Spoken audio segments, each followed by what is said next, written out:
എൻ്റെ കൂടെ നിൽക്കുന്ന എൻ്റെ വിദ്യാർത്ഥികളിൽ ഒരാൾ ഓടി വന്നിട്ട് എന്നോട് പറഞ്ഞു, ഉസ്താദേ നമ്മളെ മൈമാക്ക മരണപ്പെട്ടു എന്ന് പറഞ്ഞു. ഞാൻ ചോദിച്ചു, ഏത് മൈമാക്ക? ഖബറ് കുത്തുന്ന മൈമാക്ക എന്ന് പറഞ്ഞു. ഞാൻ ചോദിച്ചു, ഖബറ് കുത്തുന്ന മൈമാക്ക? ഞാൻ ഇപ്പോഴല്ലേ ആ മനുഷ്യനെ കണ്ടത്? എന്നോട് അദ്ദേഹം പറഞ്ഞുകൊണ്ടല്ലേ ഖബറ് കുഴിക്കാൻ പോയത്?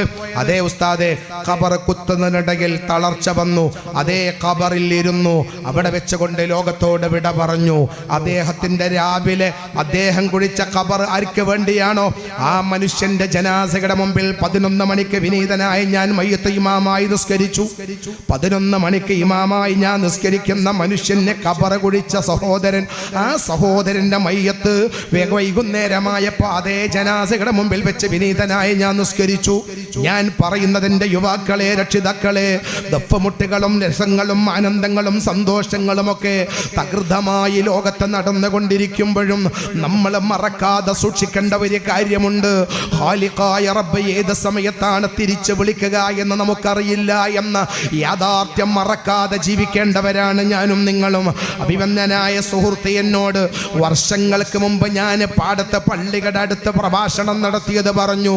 മീശയില്ലാത്ത താടിയില്ലാത്ത പ്രായഘട്ടത്തിൽ അന്ന് 16കാരനാണെന്ന് പലരും പറഞ്ഞ് പൊക്കിക്കൊണ്ട് നടന്ന് പ്രഭാഷണം നടത്തിയ കാലം, ആ കാലം ഇവിടെ ഓർക്കുകയുണ്ടായി പല ആളുകളും. എന്നാൽ അന്നെൻ്റെ പ്രഭാഷണം കേട്ടവരിൽ പകുതിയല്ല, അധികം ആളുകളും എൻ്റെ മുമ്പിൽ ഉണ്ടാവില്ല എന്ന കാര്യം നമ്മൾ മനസ്സിലാക്കണം. അന്നെൻ്റെ സദസ്സിലിരുന്ന സഹോദര സഹോദരിമാർ, അന്നെൻ്റെ പ്രഭാഷണം കേട്ട സഹോദര സഹോദരിമാർ, അവരിൽ ഒരു ബഹുഭൂരിപക്ഷം ആളുകൾ എവിടെയാണെന്നറിയുമോ? എൻ്റെ ഉമ്മമാരെ, രക്ഷിതാക്കളെ, ഇനി ഒരു പ്രഭാഷണം കേൾക്കാൻ ഈ നാട്ടിലേക്ക് വരാത്ത വിധം ലാ ഇലാഹ ഇല്ലല്ലാഹ്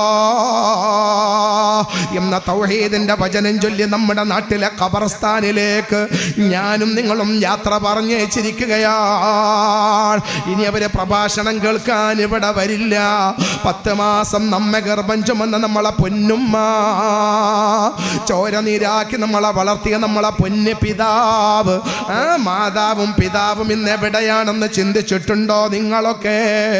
നമ്മളെ ഭാര്യമാരനുഭവിച്ച ഒരു സുഖവും അവരാസ്വദിച്ചിട്ടില്ല. നമ്മളെ സഹോദരിമാരനുഭവിച്ച ഒരു ആനന്ദങ്ങളും അവരാസ്വദിച്ചിട്ടില്ല.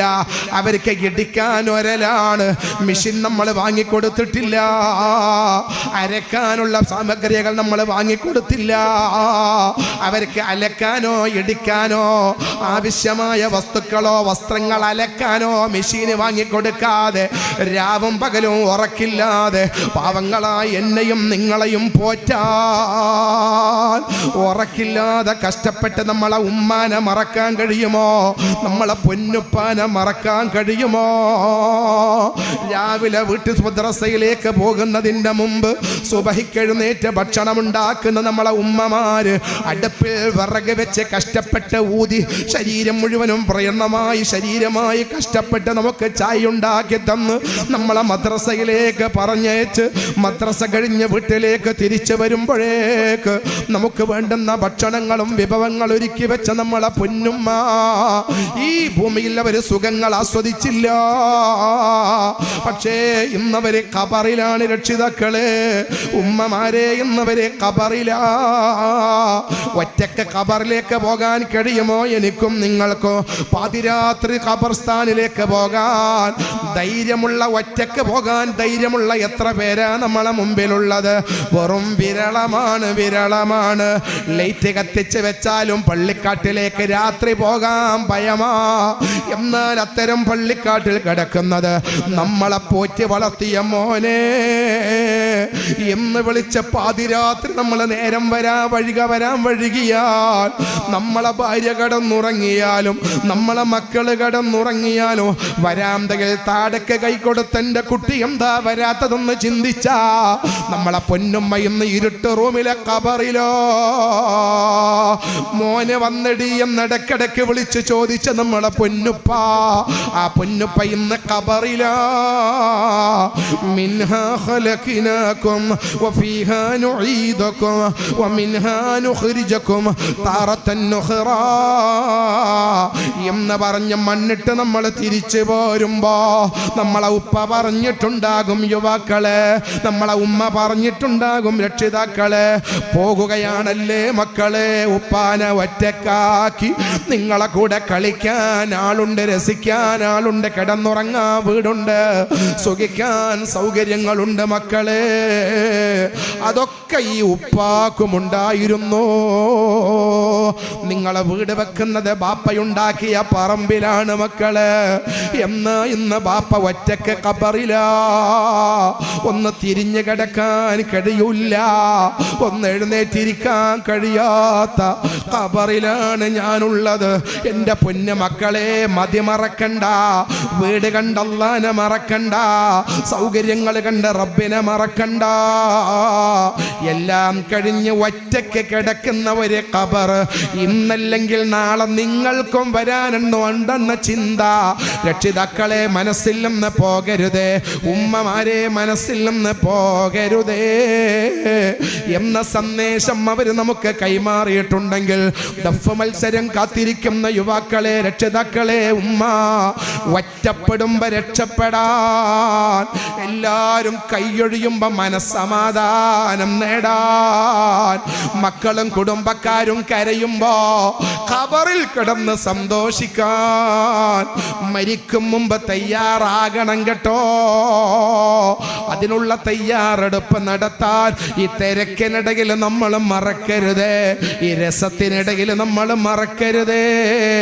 ഈ ഭൂമിയിൽ നിങ്ങളുടെ കൂടെ ഖബറിലേക്ക് വരുന്നത് സൽക്കർമ്മങ്ങൾ മാത്രമാണെന്ന് ലോകത്തിന്റെ കരളെ നബി മുഹമ്മദുർ റസൂലുള്ളാഹി. മക്കളെ ഒന്ന് ഉറക്കെ സ്വലാത്തല്ലേ മുഹമ്മദ് മുസ്തഫ. ഒന്നുകൂടി വച്ചത്തിൽ മുഹമ്മദുർ റസൂലുള്ളാഹി. ലോകത്തൊരു മനുഷ്യൻ ബുദ്ധിയുള്ളവനെന്ന് പറഞ്ഞാൽ ആരാന്നറിയോ? ഒറ്റപ്പെടുമ്പോ രക്ഷപ്പെടാൻ വിഭവങ്ങൾ ഒരുക്കുന്നവനാണ്. ബാക്കിയുള്ളവരൊക്കെ മന്ന ബുദ്ധിയാളാ. നമ്മൾ കരുതും ഒറ്റപ്പെടുമ്പോ രക്ഷപ്പെടാൻ വിഭവങ്ങൾ ഒരുക്കുന്നവർ ആരാണോ അവരാണ് ബുദ്ധിയുള്ളവർ. ഈ ദുന്യാവിന്റെ സുഖത്തിൽ മതിമറക്കുന്നവരല്ല, ദുന്യാവിന്റെ ആനന്ദത്തിൽ അള്ളാഹുവിനെ മറക്കുന്നവരല്ല. ഞാനൊരു മനുഷ്യനെ പരിചയപ്പെടുത്തട്ടെ യുവാക്കളെ. മറക്കാൻ കഴിയാത്ത ഒരു മഹാമനീഷി, മഹാനായ എല്ലാ രാഷ്ട്രീയക്കാരും ഒരുപോലെ ആദരിച്ച, എല്ലാ മതത്തിന്റെ അനുയായികളും ഒരുപോലെ ബഹുമാനിച്ച, എല്ലാ മനുഷ്യരും ഒരുപോലെ സ്നേഹിച്ച ഒരു മഹാമനുഷ്യൻ. അതാണ് ഈ അടുത്ത കാലത്ത് നമ്മളോട് വിട പറഞ്ഞ പാണക്കാട്ട് ആറ്റപ്പൂവ് പാണക്കാട് സയ്യിദ് ഹൈദർ അലി ശിഹാബ് തങ്ങൾ. അല്ലാഹുവേ ഉഖറവിയായ ദറജ ഉയർത്തണേ അല്ലാ. ഏതാനും ആഴ്ചകൾക്ക് മുമ്പ് ഞാൻ മഹാനവറുടെ ഖബർ സിയാറത്ത് ചെയ്ത് ഒരൽപ്പം പറകോട്ട് നിന്ന് വലത്തേക്ക് തിരിഞ്ഞു നോക്കുമ്പോ തങ്ങപ്പാപ്പാന്റെ വീട് കാണുന്നുണ്ട്, തങ്ങളവരുടെ സ്ഥലം കാണുന്നുണ്ട്, പറമ്പിലുള്ള മരങ്ങൾ കാണുന്നുണ്ട്. അതിന്റെ നേരെ ഇപ്പുറത്ത് ഹൈദരായ ഹൈദർ അലി ശിഹാബ് തങ്ങളെ ഖബറാ. ഞാൻ ചിന്തിച്ചു പോയി, റബ്ബേ, ഖബറിന്റെ നേരെ അപ്പുറത്തുള്ള വീട്ടിലേക്ക് ഇനി ഈ മഹാൻ വരൂലല്ലോ. അവിടെയുള്ള വട്ടമേശന്റെ അടുത്ത കസേരയിലിരിക്കാൻ ഇനി പാണക്കാട്ട് ആറ്റപ്പൂവ് വരില്ലല്ലോ.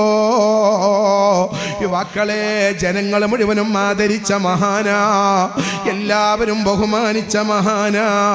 ആ മഹാനവറുകളെ ഖബറിലേക്ക് ഇറക്കി വെക്കുമ്പോ ആയിരക്കണക്കിന് ആളുകൾ കണ്ണുനീരോടെ നോക്കി നിൽക്കുന്നുണ്ടായിരുന്നു. ഇന്നലെ വരെ ശിഹാബ് തങ്ങൾ സിന്ദാബാദ് എന്ന മുദ്രാവാക്യം വിളിച്ച പാർട്ടി പ്രവർത്തകന്മാർ തങ്ങപ്പാപ്പാനെ ഖബറിലേക്ക് ഇറക്കി വെക്കുമ്പോ തങ്ങളെ വെറും മണ്ണിൽ കിടത്തണ്ട, ഞങ്ങൾ പാർട്ടി വക ഒരു പായ വാങ്ങിത്തരാമെന്ന് പറയാനുണ്ടായില്ല, ഒരു ബെഡ്ഷീറ്റ് വാങ്ങിത്തരാമെന്ന് പറയാനുണ്ടായില്ല. മഹാനായ തങ്ങളെ കിടത്തിയത് വെറും മണ്ണില. തങ്ങപ്പാപ്പാക്ക് തലയിണക്ക് പകരം മണ്ണുരുട്ടിക്കൂട്ടി തലക്ക് തലയിണ വെച്ച് കൊടുക്കുമ്പോ തങ്ങള് ഖാദിയായ ഏതെങ്കിലും മഹല്ല് കമ്മിറ്റി പറഞ്ഞോ, തങ്ങപ്പാപ്പാന്റെ തലക്ക് മണ്ണുരുട്ടി വെക്കണ്ട, ഞങ്ങളെ മഹല്ല് തലയിണ വാങ്ങിത്തരാ. തങ്ങപ്പാപ്പാന്റെ കവിള് മണ്ണിനോട് ചേർത്ത് വെക്കുമ്പോ കൈപിടിച്ച് ചുംബിച്ച നമ്മളാരും പറഞ്ഞില്ല. സൂര്യപ്രകാശം പോലെ ലംഘുന്ന തങ്ങപ്പാപ്പാന്റെ കവിള് മണ്ണിനോട് ചേർക്കരുതേ പറയാൻ ആരും സന്നദ്ധരാകാതെ തങ്ങപ്പാപ്പാനെ മണ്ണിലങ്ങ് കിടത്തി മേലെ കല്ലുകൾ ഓരോന്ന് ഓരോന്ന് ഓരോന്ന് വെച്ച് അവസാനത്തെ കല്ല് വെക്കുമ്പോ തങ്ങൾ പറയുന്നുണ്ടാവും, പോവുകയാണ് ഞാൻ, ഇത് സമാധാനത്തിന്റെ വാക്ക് പറയാൻ ഞാൻ വരൂല യുവാക്കളെ. അതുകൊണ്ട് തിരക്കിനിടയിൽ അല്ലാഹനെ മറക്കരുത്. ദുനിയാവിന്റെ സൗകര്യങ്ങൾ കണ്ടിട്ടോ ആരോഗ്യത്തിന്റെ പ്രസരിപ്പിനിടയിലോ അള്ളാഹുവിന്റെ പൊരുത്തം നേടാൻ മറക്കരുതേ. ഒറ്റപ്പെടുമ്പോ രക്ഷപ്പെടാനുള്ള പ്രവർത്തനത്തിൽ വ്യാപൃതരാവണം കേട്ടോ. അള്ളാഹു നമുക്ക് ഈമാൻ തരട്ടെ. ഉറക്കാൻ പറയും, അള്ളാഹു നമുക്ക് ഈമാൻ തരട്ടെ.